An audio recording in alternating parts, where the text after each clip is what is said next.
All right, here we go. Hey, welcome to another episode of the Blackout Tips podcast. I'm your host, Rod, joined as always by my co-host, Karen. and we are live on a Monday afternoon. Yes, we are. Rush hour time if you're in the Eastern Coast. Mhm. Some of y'all are getting off work. Maybe you're in your car. Maybe you just got the audio only on. I hope. I hope so too. Not paying too much attention while you're driving. And of course, the official weapon of the show is folding chair and unofficial sports ball and bullet ball extreme. And we're not here alone. No, we are not. For those of you who did peek at the screen or you're listening later and you see the show description, we have a guest, a first-time guest on the show. Today's guest is a comedian and host of the Laugh With Me podcast, also a member of the Inflection Network, which we work with on iHeartRadio. It's Jeremy Odem. What's up, man? Hey, thanks for having me. When you were saying hopefully just listen to audio, I'm like, man, I hope my face isn't that bad. Like you're stay on the audio. No, never that. Oh, my bad. Only when they're driving, man. I just like, listen, I don't care how beautiful we are. Let's all keep our eyes on the road. We need all our listeners making it home, you know? Yes, safely, yes. Jeremy, how long have you been doing this podcast, Laugh With Me? So the podcast has been going for almost 2 years. So about a year and a half now. Congratulations. What was the impetus to start it? Like what made you want to get into podcasting? Well, I may not, I don't know if you think I'm looking young or not. A lot of people do. Maybe it's just the red hair genes, but I'm in my 40s. And when I was in college, I was in radio communications, and that was my passion. And I left that almost immediately after college just because I kept getting promoted in the grocery industry. And it was easy for my family. You know, it was like, all right, I'm not going to get moved around and get fired because they want to switch the country or, whatever it is in the radio industry. And so I went in the grocery industry and I started running grocery stores.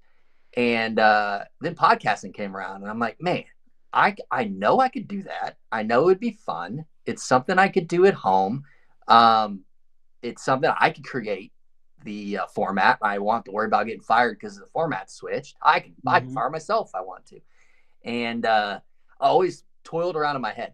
And then in 2019, I made the decision to just walk away from grocery altogether and takes a lot of the stories that I had accumulated over the years, working with people, working around people, at times against people. I've taken a pepper spray to the face, over a birthday, things like that. I was like, you know what? I think I can tell these stories and I can finally do the podcasting thing.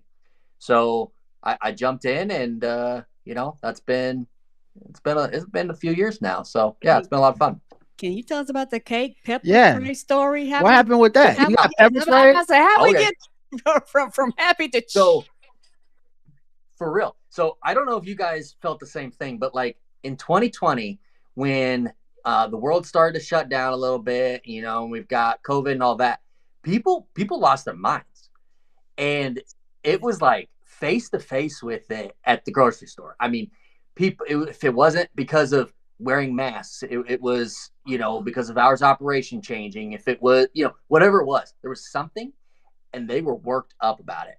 And it got to a point where then over the months of being home a lot or not, whatever it was, people started to feel very entitled. And it got to a point that people were just outright filling grocery carts worth of stuff. I mean, people are always shoplifting, right? That's always a thing. I mean, that's been dealing with that forever. People were just filling up carts and then just straight up walking out. I mean, literally, it wasn't even about hiding it anymore. I mean, they would wave on the way out. It was just a whole thing. And so I would try to stop them, to an extent. I mean, you have to be safe. And then as things started to escalate in 2020, it became very unsafe to levels that we'd never seen before. Well, this particular one, it was a grocery cart full. There was a big old birthday cake on top. And this lady, she rolls right out. And I'm like, hey, you didn't pay for it. Let's bring the cart back in. She's like, no, I'm good. As she starts to go, well, I put my hand on the cart and I'm like, here's the deal. I'm taking my groceries. I'm not calling the cops. Just we're not doing this today, right? She turns around from her purse with the pepper spray and just starts soaking me. Oh my God. Soaking my face. Now I had turned my face because I could see her pulling something out. So I was like, well, whatever it is, I don't want to take straight to the face. I turned my face. She gets all of this. But at that time, I had longer hair because I was going through a phase. I had longer hair. And so it kind of blocked a lot of that pepper spray, but it was windy out. And the wind was taking my hair. And it was just taking that pepper spray. And I'm like, give me that cart. And I'm trying to, block the spray. In the end, she emptied the can. I could still see. So she knew she was in trouble. So she took off running into the neighborhood. I got my cart, called the cops, was just like, here's the deal. I'm covered in pepper spray. And I learned that in the process, you clean yourself off or whatever, obviously. But it's the next day that's the most dangerous, because when you wash it again the next day, it will reactivate.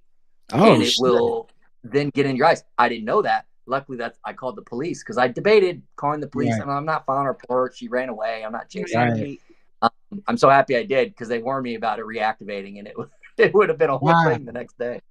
Yeah, I heard you can like put milk on your face and your eyes and all that stuff to help get it out.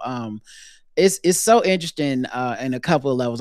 We watch this show on Hulu sometimes. It's called Customer Wars. Yes. And all it is a collection of videos of just people losing their fucking minds in their shit in like different places, whatever, airplanes, like they have different themes even where it's like travel, and then it's like and they got like snarky announcer guy, it's like every day in the United States 475,000 people get on an airplane.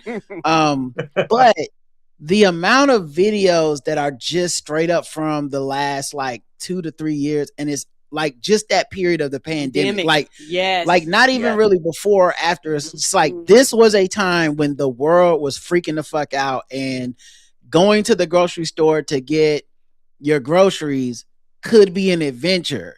And suddenly it was, and you had to face that. I didn't even think about that. Like we would have displays in the front lobby, with like 2-liter Pepsi, they bought the space or whatever, and people were just taking razor blades and just slicing across. So now it's just like explosion of pop everywhere. Damn. And you look back and you're like, what do we do to this guy? And you watch him go through the store. They're just going through the store. I mean, people were just causing mayhem. And then like some of them didn't want to wear a mask. You'd have to go up to them. Hey, make sure you put on a mask. And then they get in your face. Like, what are you going to do about it? I'm like, well, I mean, personally, I'm going to just tell you to wear a mask. I mean, if we got to take it outside, we can. I'm just going to walk back inside. But like, I don't know what to tell you. This is not worth it, dude. And also like the rules, because Karen and I worked like public facing jobs. We were waiters. I remember working in this place, the store was called Media Play. It's no one knows it anymore, but it was kind of like a Best Buy before Best Buy. And so I remember working there for retail for Christmas, and they straight up told me in the training, like, look, if you see somebody steal or something, like the alarm goes off, you can like say something to them. But like if they like try to bust out the door, just let them go. And I was like, okay, like if that's what y'all want or whatever. And they were like, if you do go out the door and confront them and it gets physical or something, we might fire you. We might call the police on you. I was like, oh shit. Well, I'm definitely not going to be employee of the month. So when you went to stop that grocery cart, was any of that on your mind? Like, man, maybe I'll be the one getting in trouble, even though I'm trying to stop a theft. Right. Oh yeah. No, that definitely runs through my mind. And certainly I would tell my staff, like, we're not chasing them, go by the book, do this. In that particular instance, they had just gotten to the door. I generally can have an idea of whether or not they're working with somebody, because sometimes they work in teams. Right. This one was an instance where it was just the one person, and I felt good about just grabbing the cart and just having a conversation. I didn't want to call the cops, but I would if I had to. I certainly was caught off guard with the pepper spray can. I didn't see that coming. But generally you wouldn't chase them. And it is in the training now. Don't go out the door. Don't chase them. Don't have any physical contact. I mean, over 20 years ago, we did have an instance where there was a whole team of us that went running through the door and chased a shoplifter into the neighborhood next to the store. It was a whole thing, but that was a long time ago. We certainly wouldn't do anything like that today. I mean, you just don't. When I worked at Media Play, I remember one time the manager ran out after. This is after they instructed me not to, by the way. And he put me by the door as like some type of deterrent, but like I know the training. I'm not a real. I'm more like that thing beat. Let me see. Okay, the tag is still on it. Let me go take the tag off for you. That's really the extent of that job. But like someone did steal something, and he hauled ass out of the front door, like chasing him like it was a cop movie, like he was gonna get the suspect, and he ended up like wrestling with the guy in the parking lot, and the manager got beat up. And then that's one reason why you don't go out there. Right. And then the second reason is because of my dark humor.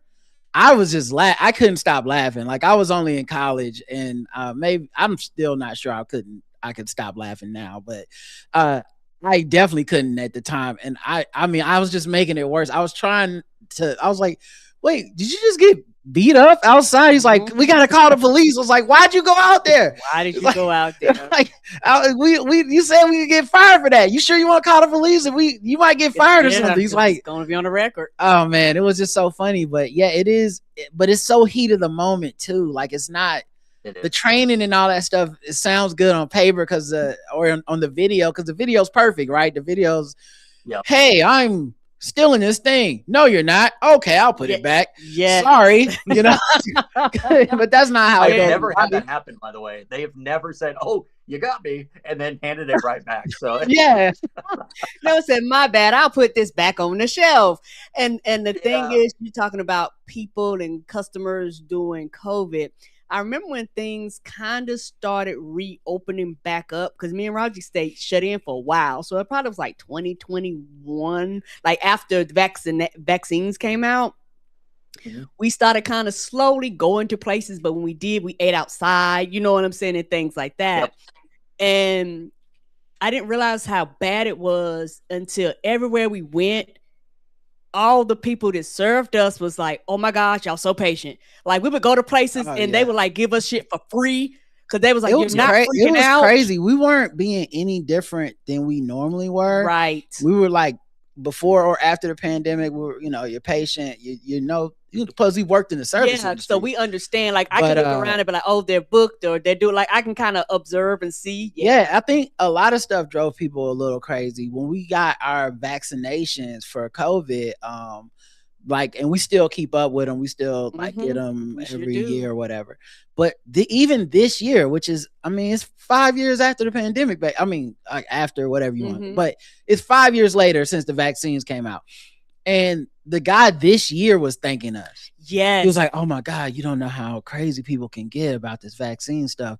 I was like, still? Like, yeah. Because like either they get it or they don't. Like, who's fucking coming in the grocery store to argue with you about vaccines in 2025? Man, that ship is sailed. And complain because it's never changed. It has just moved on, and that's the way it is now. Jesus. Yes. And it was wild having that conversation with their pharmacist, because I was just saying common sense stuff. I was like, yeah, because at first we went and they was like, we can get one shot, because we do our flu and COVID shot at the same time. Because I was like, I'm not making 2 appointments. And so they was like, well, you can get one. They was like, well, you can get both. We was like, we can get both. So we said, yeah, let's do this. And I was like, well, just because you get the flu shot don't mean you won't catch the flu. And that dude looked at me like, oh my gosh, I don't know how many times I told people that, like yeah, or it was COVID, but yeah, it's the same. It works. Both vaccines are the same. Meaning you can be vaccinated, you can still get it. You might not get as sick as the plan.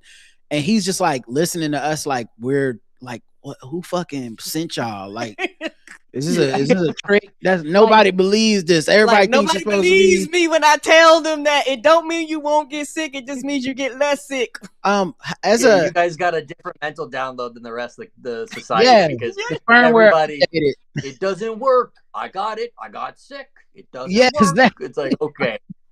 Right. I'm like, man, what news shows y'all be watching?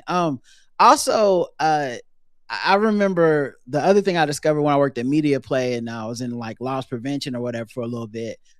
They also write off so much of the shoplifting. Insurance. I think it's called like shrinkage or something. So like they have it insured. Like, so I was extra like, oh, I'm not dying for Media Play's Beatles collection Christmas CD. Like, what the fuck, y'all? I'm gonna die and then y'all gonna write this shit off. That's fucked up, man. Yeah.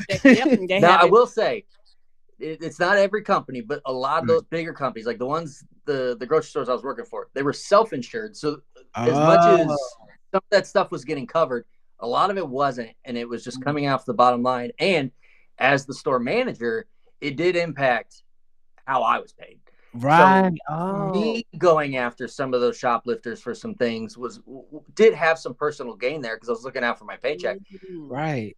Now, I don't want my team doing that. It does not impact them at all, right? So that's so weird. The incentives are set up that way. Like, that's so weird that they set up the incentives that way to be like, it comes, it's gonna affect your numbers as a manager, because I know when I was a waiter, some companies would do this thing where, like, if someone dines and dash, they try to take it out of your check. Right. Or if someone breaks you drop dishes and they're like, you need to pay for that.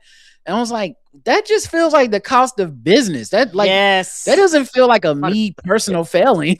Yeah, that shouldn't impact you. That's just them ttrying to pass the expense on you. That's wild. Yes, trying to pass the expense. And the other thing you reminded me of, I just recently watched this movie called Eddington. We're North Carolina film critics, so like we get all these screeners for all these movies and stuff at the end of the year to watch. That's judge. The one with the little British bear, right? The little teddy bear. Paddington. Oh, Paddington. Yeah, I heard that's good. I haven't seen that. I heard that's fine. But Eddington has Pedro Pascal, Joaquin Phoenix. The cast is crazy. But it's essentially just a movie about how crazy everybody got during the pandemic. And it's uncomfortable to watch because it's not that long ago. It's not. like they have all the stuff you're talking about, like the guys going in this grocery store and being like, I ain't gotta wear no mask, I can't breathe. And I'm just like, is this triggering me? What the fuck is like this bothering me? Yeah, it's not like it's weird to say, but like if I had watched like a civil rights film from like the 60s or something, like, well, that was a long time ago. Right. People were different or whatever, maybe not as different as it feels today, but still, like, you can like put it like this is in black and white. This shit was like, that was Tuesday that people was acting like that. They were acting the fool yesterday. Also with the I saw you say you're a comedian as well. How were you doing comedy as well as working in the grocery industry, or is that something you started after?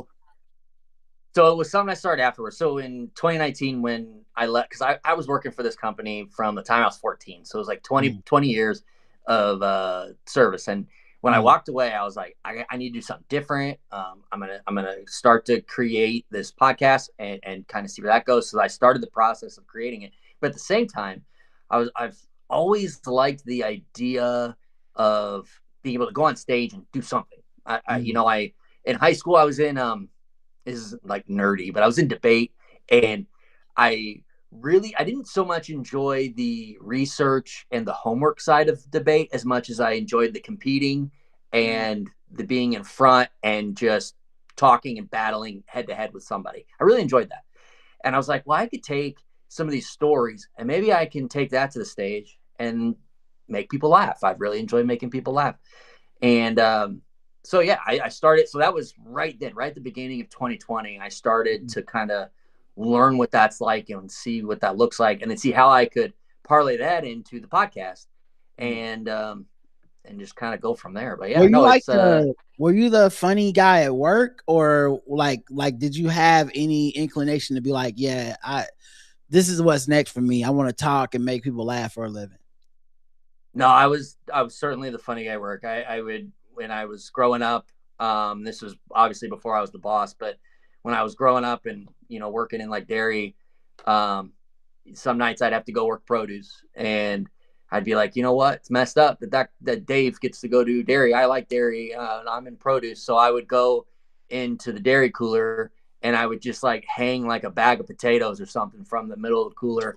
And he would, you know, so I guess today people would think that's threatening, but I just thought it was funny. And Right. so he would walk in and he would see the bag of potatoes and be like, oh, Jeremy. Right. Or I would park a cart, you know, lodge him into the cooler door and just he'd try to help do something. And he's stuck. I don't know. It was just always trying to, you know, take a block of dry ice when somebody's doing like dishes in the 3-compartment sink and drop it in their water. And suddenly there's just smoke everywhere from the dry ice. Like pranks like that. When I was up front checking, this was before I was old enough to ring up alcohol for customers. You'd have to page the manager, and you would just you'd get on there and you'd just say like, you know, Tom to register 6 for 19, because you had to be 19 to ring up alcohol. And I would go on there and I'd be like, 19 to register, and I would just hold. I would just pause for a good 15, 20 seconds, which is a lifetime. On the intercom. Yes, it is. Say where they needed to go. I don't know, just little things like that. Meanwhile, the customer is probably sweating bullets. Like, what does this mean? What does that code mean? Why is it taking them so long to do? I just want my alcohol. Well, what I learned in that process was what's funny to me isn't funny to everybody. Oh yeah, I mean, absolutely. Yeah, it's trial and error. You know, I had to kind of evolve that quite a bit, but so yeah, no, that's just kind of, I guess, a few examples of what I look back on. Was like, when I would play back before the pandemic, when everybody was playing basketball together, I used to play basketball a lot, like 4 or 5 times a week. And you know, between games, when you're sitting, you know, you're making jokes, you're busting, you know, whatever, you're just talking shit. And every once in a while somebody be like, man, you a comedian or something? I was just like, no, I work in logistics. like, maybe this is a hint. I should be trying to do something with this. People keep asking me that.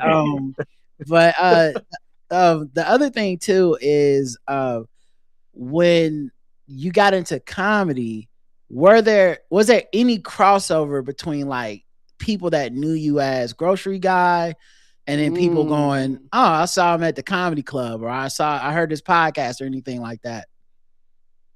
Actually, what I had was people started to hear that I was, you know, out and hitting and doing shows, and they started to get nervous. If they knew me from the grocery side, they were like, well, is he going to bring up a story about me? And what's he going to say?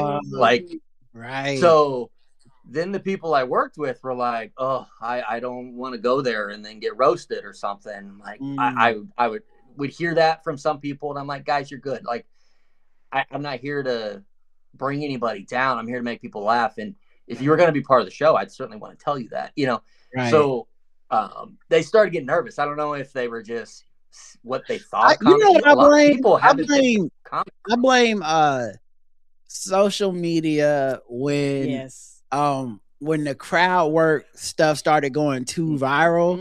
And so it started looking like you go to comedy shows and then they just ask you about you or whatever, which is not true. Like it happens a little bit, but it's not like you walk in the room and now everybody's up fair game. Like most comedians planned a set. They have a bunch of jokes they've been working on. They got a bunch of shit they like to do that has nothing to do with you. You are not on the agenda most of the time. Like whatever crowd work they are doing is mostly just to like show you guys I'm live and I'm present. This is real comedy that's happening now.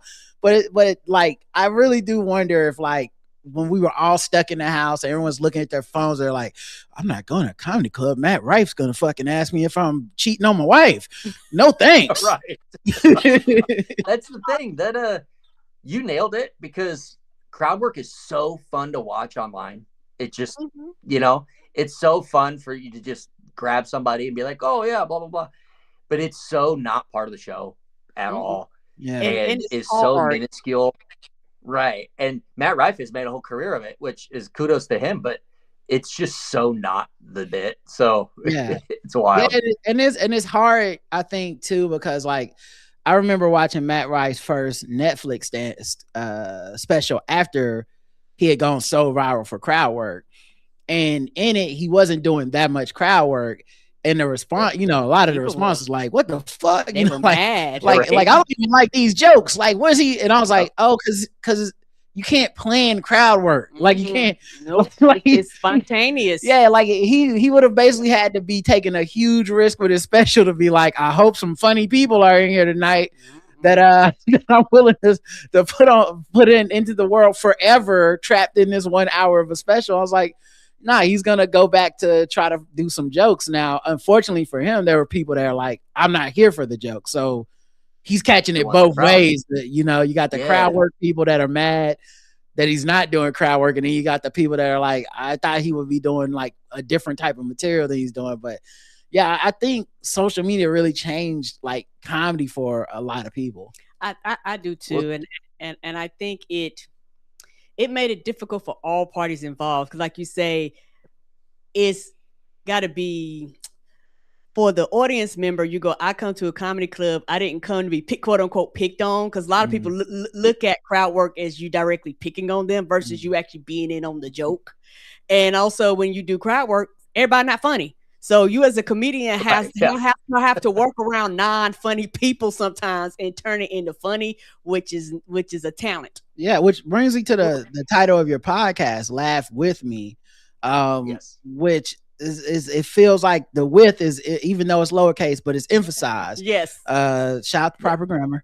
But it feels, it's like, I'm not doing this show to just like shit on everybody else. It's like, let's have a good time. Let's find what we find funny.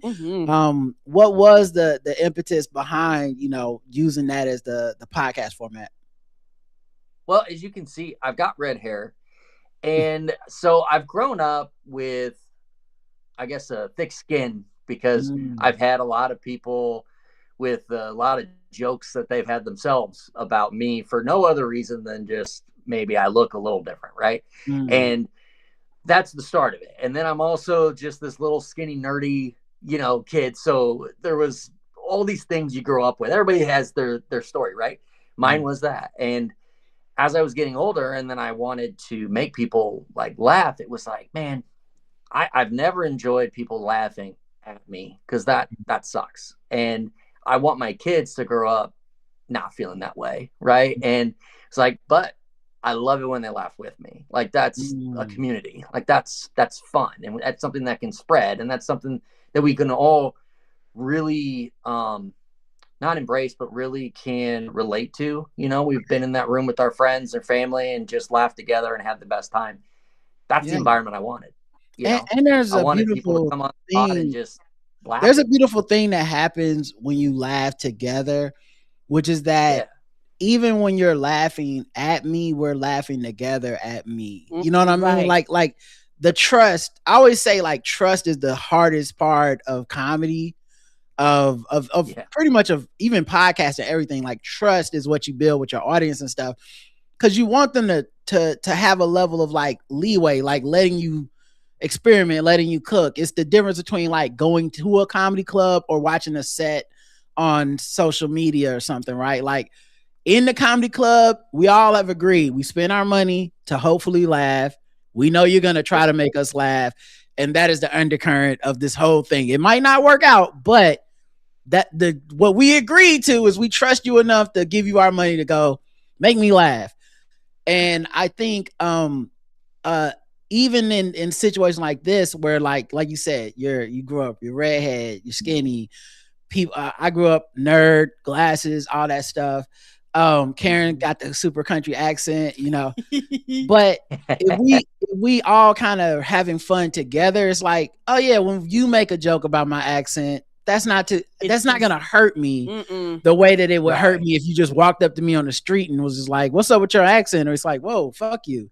So like I definitely feel you on that. I think that's such a great vibe of laughing with me. And I think it's a choice to say that now, because I think a lot of there's become a divide in like all these media spaces, especially under the auspices of comedy, where it's like some people have staked their, put their stake in the ground of like, no, I want to be able to pick on people. That's the real freedom of speech, is fucking telling people how, offensive shit, and they better not say nothing back or I'm gonna get mad and whatever. Like, it's kind of dope to say, nah, that's not what we're doing over here.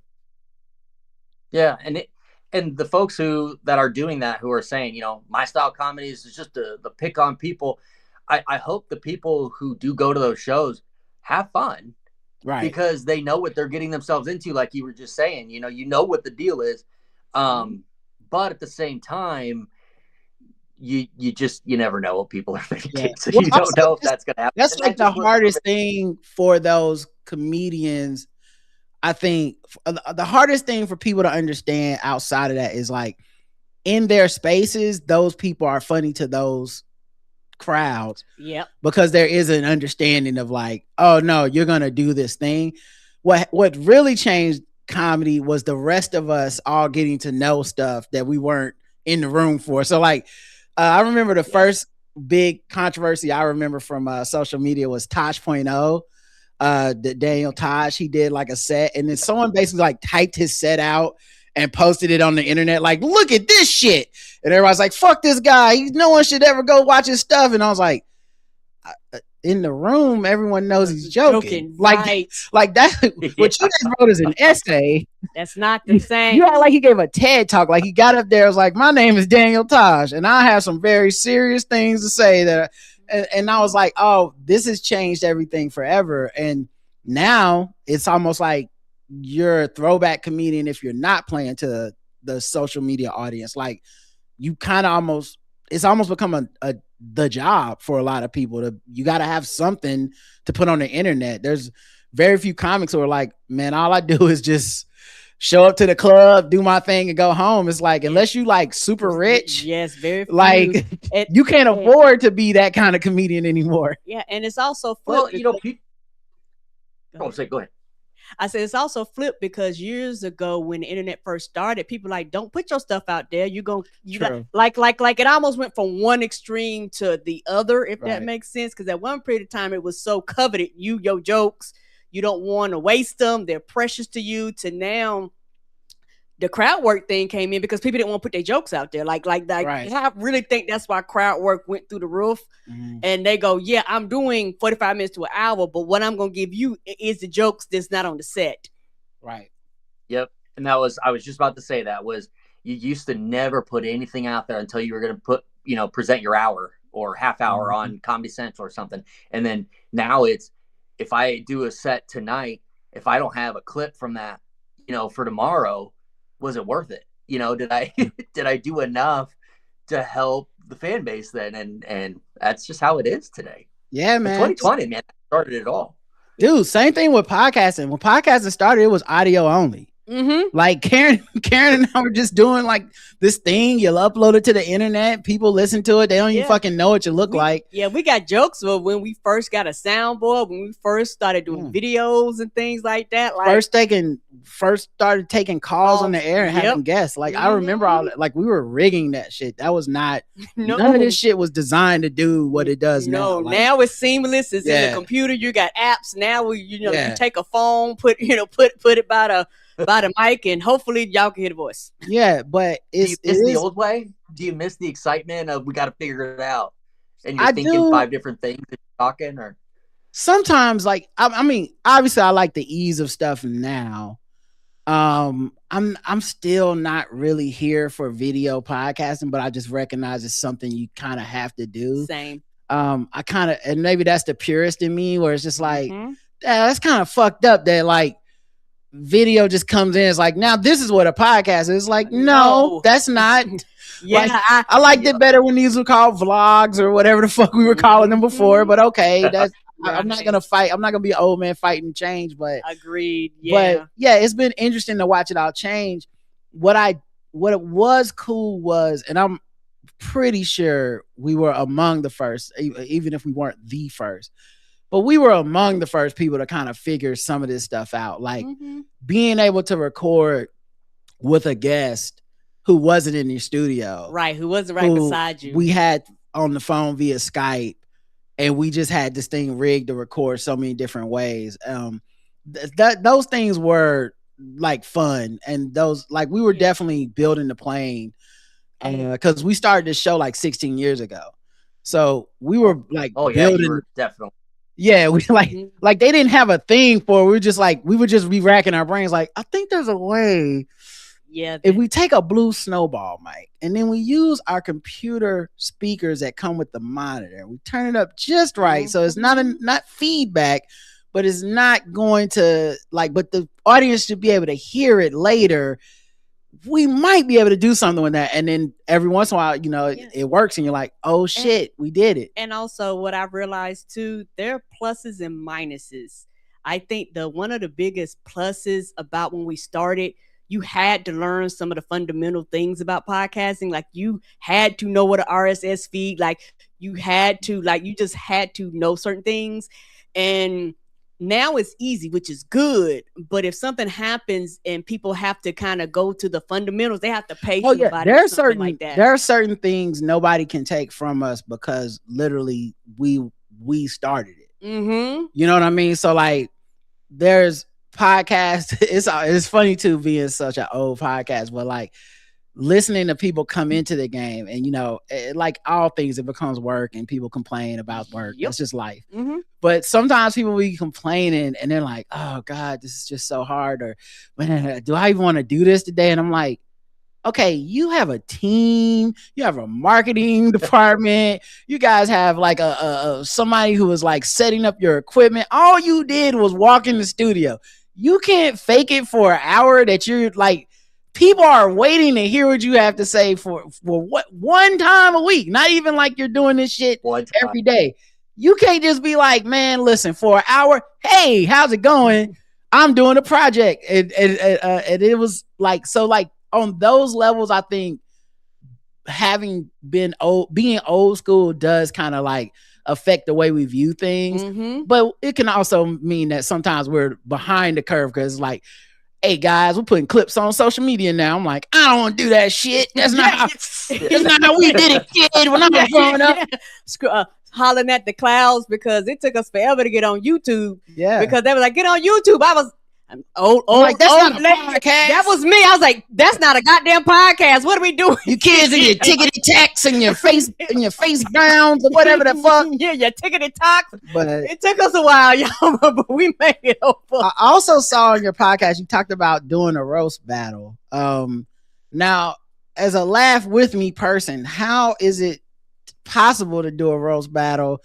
And how do you keep your feelings from being destroyed? Because I've seen some of these roast battles out here in the streets, and I ain't got it in me, man. Yeah.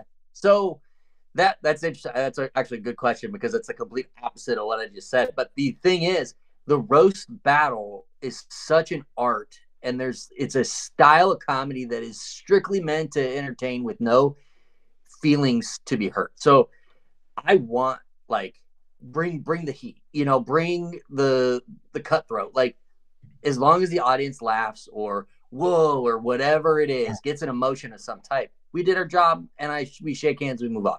Now this was my first roast battle. I had never done one before. I'd always wanted to do one, and it was like a tournament.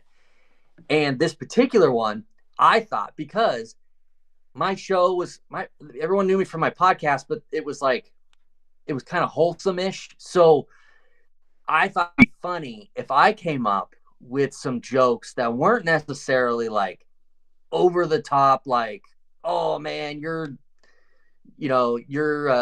mom's this and she did this to me last night, type stuff. Mm-hmm. It was just more like the guy was bald and I had just gotten a fresh haircut and I was going to make a joke about how he's never going to look this good because, blah, blah, blah. Right. And I thought that would be awkwardly funny, and it backfired hard. I'll just tell you that right now. It did not work. I learned so much from that. What did work in my favor is I got paired up with somebody who was almost just as bland, but it wasn't on purpose, I don't think. And So it ended up being like an awkward round that the host just had the best time with. So then I was like, all right, we all did our job. Everybody had fun. Whatever. And I learned maybe I should just go in there with like a little more of an edge. And next time I will. But as far as like feelings hurt on that one, it's the art, and to me, it's no different than if I'm in a movie or a show and I'm acting and somebody's trying to choke me out. We're performing, but yeah, well, it was a lot of fun. Was it people you knew, or were these like people you were meeting for the first time that night? So the guy I was facing, I had met for the first time. But a lot of the other folks that were in the tournament, I had knew from the comedy scene, so I had known them. But yeah, this guy I had met for the first time that night. Actually, as soon as I walked in, I went and introduced myself, just so I kind of had an idea of his vibe, and to see if what I had written was ready. And he had just a stack of jokes. So he was an old vet, and I'm like, oh man, maybe this wasn't the way to do it. Would you rather have been? Would you rather have been matched up with someone you did know? Like, would you like, even though obviously it's more awkward, but it also means you have more ammunition and you all are there together, 2 rows. So it's not like you're blindsiding these people, but it's like, if you know somebody, it's like you roast the ones you love. You know what I mean? Yeah. Oh yeah. I would have come in hard. Like I would have come in hard if it was somebody I knew, just because 1, I know they could take it, and 2, the jokes are easier. But yeah, because I've got the life experience with them. But in college, I used to rap like every black person, from every black man who was born after 1978. I used to rap, and I remember after I got out of school, like I was like taking it a little serious, not very seriously, but I was like, I think I'm gonna really play around with some of these like instrumentals, and maybe like I knew a guy who had a studio in his house. He was like, I'll let you record here. I was like, okay, yeah. So I had a friend, Mario, who I know he's been listening to the podcast lately, so he'll know what I'm talking about. But we were like, hey man, what if we write raps where we're beefing, we're dissing each other, we're friends, it's not gonna be too serious. And then I just remember when I was writing it, I was so like, yeah, everything about him, I'm just gonna like, I don't give a fuck. I'm just like, I am going to try to hurt his feelings. I like this. And lucky for me, he's like such a stand-up dude that like he really meant it when he was like, nah, you should, like, he was encouraging me, because I'd be like, I don't know, man, now that I'm thinking about it, I started writing and I don't want to say these things about you. He's like, no, please do, you should definitely say them. I don't even remember if he roasted me back or whatever. I think he did, but his was so much more friendly than mine. I was like making jokes about him dropping out of school, like his it was so fucked up. But he loved it, because he's just that kind of guy. He's the kind of guy that if you play a fighting video game with, he will mollywop you if he can't. Like, he wants to destroy you, and it's all a good time afterwards. But man, that was like such a thing. But it reminds me of this, right? This like idea of like, no, the roast battle is essentially, it would almost be disrespectful to be like, nah, I'm not gonna say that. I don't want to hurt your feelings, you know? Yeah, no, you got to bring the heat, and that was the thing that I learned and took from it the most was maybe. But there is like a trend now of, I think they're called like friendly battles or whatever, and it's like who could bring the best compliments and in like a humorous way, and like come at them, in that regard. I'm like, I think I would rather do that, I would rather do that, because I got the evil inside of me a little bit, and people don't know it. No, they don't. Because I do a good job of maintaining that shit. I don't. People not supposed to know. Like I'm sociable, but like the sometimes you go down a dark path, and it's like you don't realize it till later. You're like, that was out of pocket. Control. Yes, I remember one time I was playing basketball with this kid on our team, and my friend Justin was and me and Justin very similar, dark humor, all this stuff. But I was very mad because we lost this game, and it was because this kid Trip fucked up. Like, he shot this terrible fucking shot to end the game, and I was so mad, and he was apologetic, which should have been enough for me to be like, okay, you know what, you fucked up. We all fuck up. I've done the same thing before. What am I even so angry about? But I remember being like, man, you fucking suck. Don't like stay the fuck off my team, blah blah. And then Justin is like, hey man, that's Trip, man. What are you doing? That's like, that's our friend or whatever. And I was like, I don't give a fuck if he lives or dies. And then everybody in the side was like, oh no. I was like, okay, that was too far. That was Trip. I like went, got some water, came back. I was like, I apologize. That was out of control. I don't even know who that was right there. Where did that evil come from? And that's, so I worry about energy. That was the competitive energy. Yeah, I worry, man, about that shit going too far, and I can't take it back. You know? Yep. That's why for me, I have filters that kind of always go off. Because a lot of times the first thing that comes in your brain, you don't always want to say it out loud. Correct. You're like, filter. Okay, I can say this version of it. Now, from listening to your podcast, it sounds like you're also a bit of a sports fan. Oh, yeah, big time. Who's your NFL team? The Chargers. LA Chargers. Oh, man, Chargers. I grew up in San Diego or Oceanside near San Diego. My dad is a Marine. And so I grew up like a Chargers fan, Padres fan. And then they're originally from central Iowa. So when I was like elementary school, we moved back. And so I've lived in Nebraska, for the majority of my life now. But I still have that like hometown LA Chargers.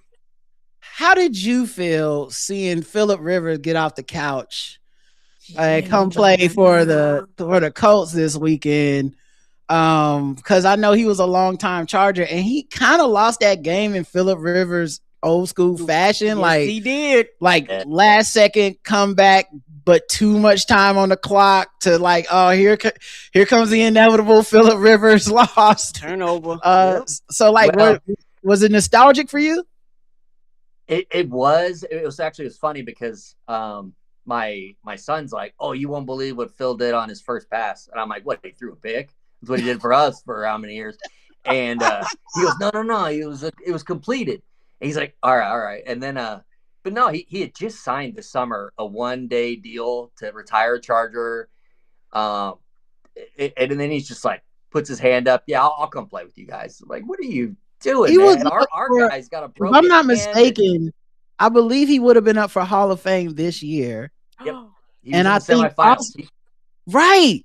And then the other thing, you don't get that up to start the clock all over. It has to start over. And if I'm not mistaken, that's when like your like retirement or some type of weird, like there's like a money thing to it. Like, oh, okay, you've been out of the league for 5 years. This is when blank starts, healthcare. So he pushed all that back 5 years to go play for the Colts on a week's notice and start, by the way. Like it wasn't, they had a backup quarterback and they were just like, that guy I feel bad for because they were like, I do too. You know what we were thinking? First day of practice, there was word that those two were getting at each other, and I'm like, well, yeah. If I'm that backup quarterback, I'm getting at Phil too.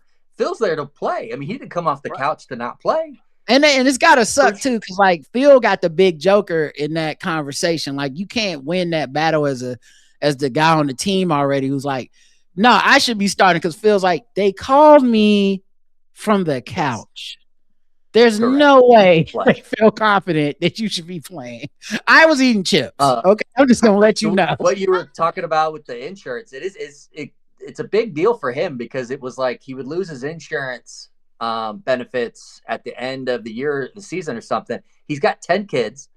Yes, it was going to be like a $4,500 a month charge or something for him. It made a lot of sense financially for him to come back. Yeah, that's it. Yeah, it just didn't make a lot of sense in the grand scheme of the 44-year-old coming off the couch 3 days. I think Serena Williams did something similar this year. She made a joke about it, but she was like, she played in like the US Open because she was just like, hey, you know what? You get that tennis insurance back. And, that's some good insurance. I was like, maybe that's what Phil's doing. Phil's like, shit, I'll go out there and throw a couple picks if y'all paying my insurance. These kids is expensive. Well, yeah, and he's a high school football coach now, head coach, and you get to see his team, having their watch party and cheering on Phil as he throws a touchdown. There was a lot of cool stories. It's going to be a movie someday. I mean, that's what I said.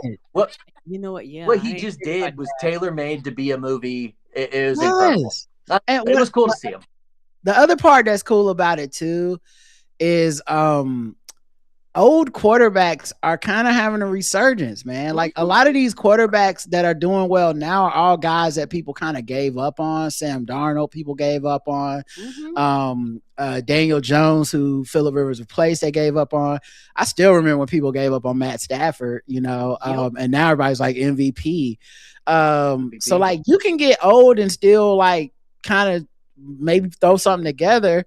And he's coming into a situation where they already had won a bunch of games. So he just needs to like get them to the end of the season. I don't know. Stranger things have happened. That's why we watch sports. I would love to see Phillip Rivers like finally come up big and it like the most improbable shit ever. Just the Disney movie type of shit. I'd love to see that. That would be a great ending to this season since like Patrick Mahomes is out and Lamar Jackson and them look terrible. Josh Allen is still great, but his team isn't great. You know what I mean? Like, so like, I don't know. Why not Phil? Yeah, I'm 100% behind you if it wasn't for the fact that my Chargers are right in the thick of things. They really are. And it's going to end up being Colts Chargers in the playoffs, and Phil's going to beat us, and it's going to be the most Charger thing that's ever happened.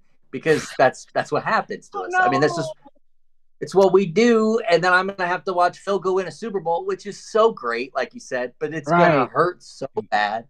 Man. I would cry at the end. That would absolutely, that would be crushing if that was the way that it happened for y'all. And then I feel like the Chargers just keep having the same season anyway. I feel like every year you can just pencil the Chargers in for the exact same results. And they're just gonna bring back everyone anyway. It's like gonna be right. Bring the coach back, bring the quarterback back. Let's just do this thing again. One year is gonna break lucky. This might be the year because so many people that typically are dominant at the top are starting to fall off. So maybe this is Justin Herbert's year. But man, it's just I feel like there's a weird type of purgatory in the NFL that like you guys are in, the Steelers are in, where it's like these are good teams. And we're Panthers fans.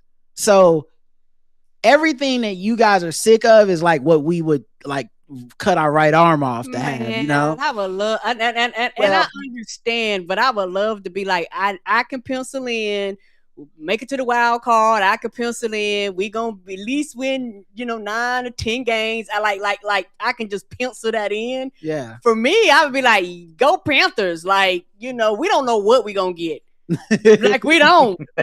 You know what I love? You guys at least had the Cam Newton years, and you had your Super Bowl run. Give me one. That's all. Just give me one Super Bowl run. I was so young when we played the Super Bowl against the 49ers in 1994. Like I remember being excited, and I remember watching the game. I also remember being just so crushed when we got annihilated. But it's like you think back then.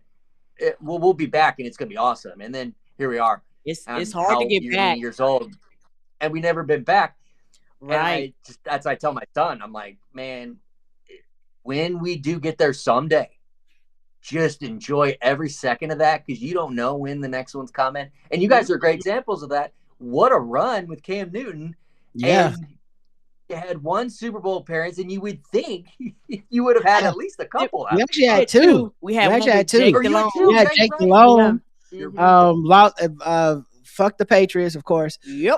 But we lost to the Patriots by 3 or whatever. It's like the worst. That's right. But it is better to have had that run and lost than than like you said to just never have it. But man, it's just so funny how sports is because every year only one team can win the Super Bowl. That's all, just one. And so there's just like 30, there's like 31 or 29 miserable other teams that are just like, oh fuck, what are we gonna do next year? And it feels like being a fan, you can get stuck in this place of like not really enjoying being a fan anymore.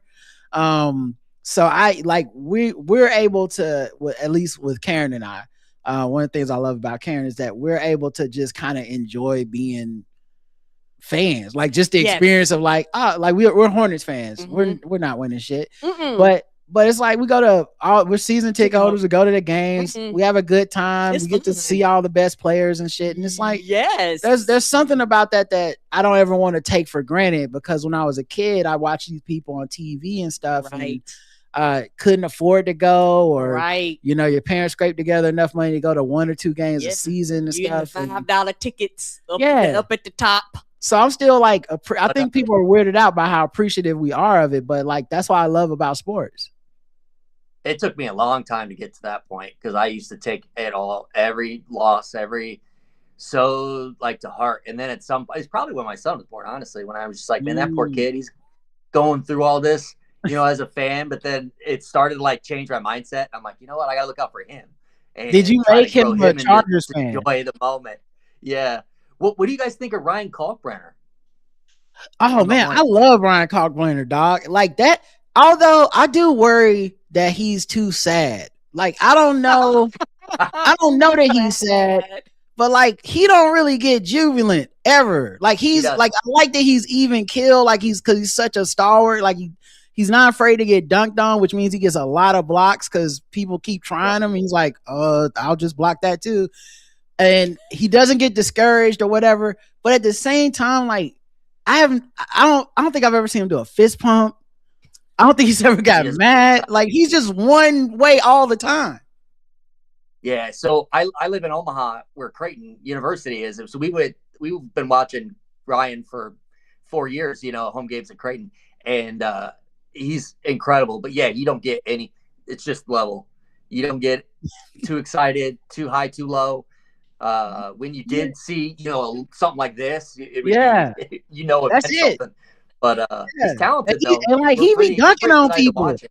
He has like one of the highest field goal percentages in the league. He dunks on people, and he still don't be like, there's not. It's like that's 2 points. I'll be back on the defensive side now. I wonder if that's he just moves on to the next thing. Yeah, personality. You know, some people's personalities might be like that. Oh, I wonder. I don't know. That man had a kid. He had a kid this year.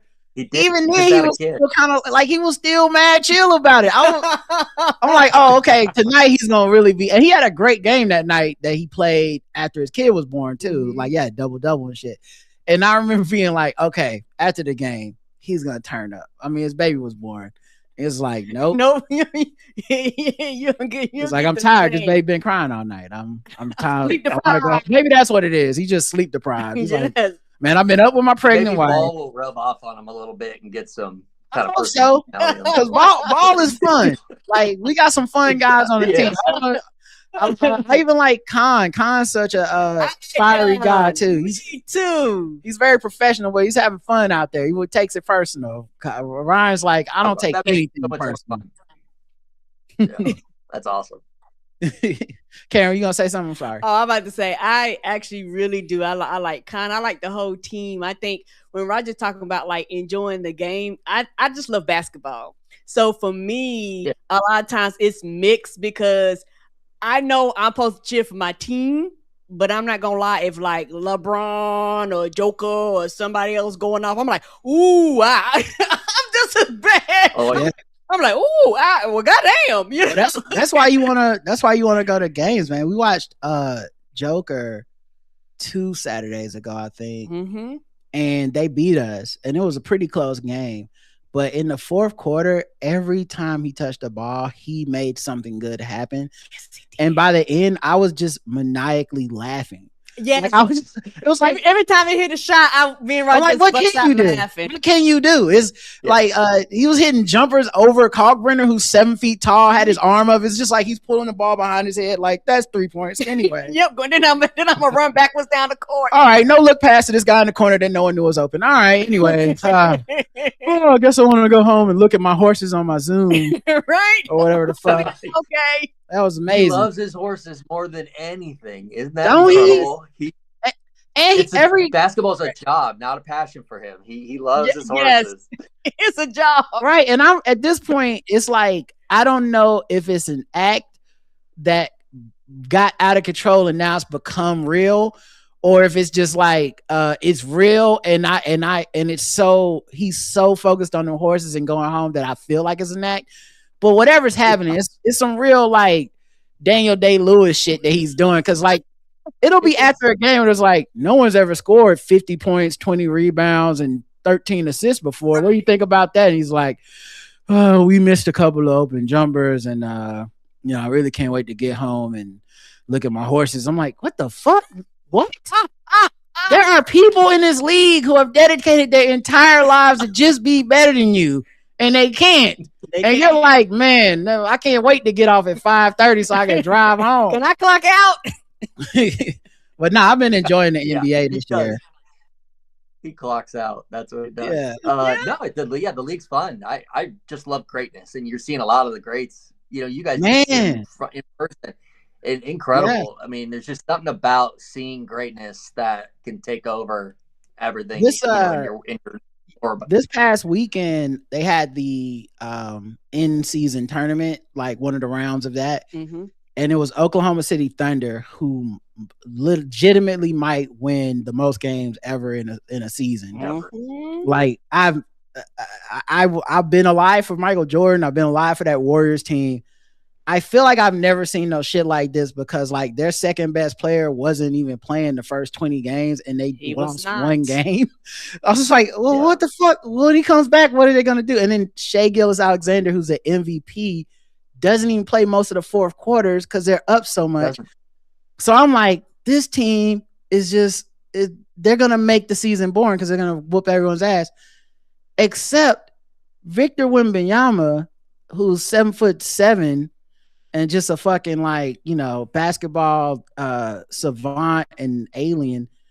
Apparently he fucking hates them, and he just took it upon himself to come back from injury and be like, this is enough of this bullshit. I watched that game. In the first half, he was on a minutes restriction, so he couldn't play like as many as he normally does. Mm-hmm. He played 7 minutes in the first half. He had a plus 20. Mm-hmm. Plus 20. Which means for y'all that are sports laymen that aren't, into the game, his team when he was on the court was 20 points better than the other team, which is the best team in the league. And he was only in the game for 7 minutes in the first half, and he did that. I feel like this league is in such a fun place, and my overarching theory is this: it feels fun because Jason Tatum is hurt and he's not playing for the Celtics. Last year this time, everyone just kept talking about how there were too many threes being shot in the NBA. Mm-hmm. Right. I remember that. Right. And I was like, man, I'm watching these games. These games are fun. And they're like, too many threes. Oh, who wants to watch the NBA? I won't watch it till Christmas. This sucks. And I realized something. No one's talking like that this year because Jason Tatum's hurt and the Celtics aren't that good. I think people just hate the Celtics. I could see that.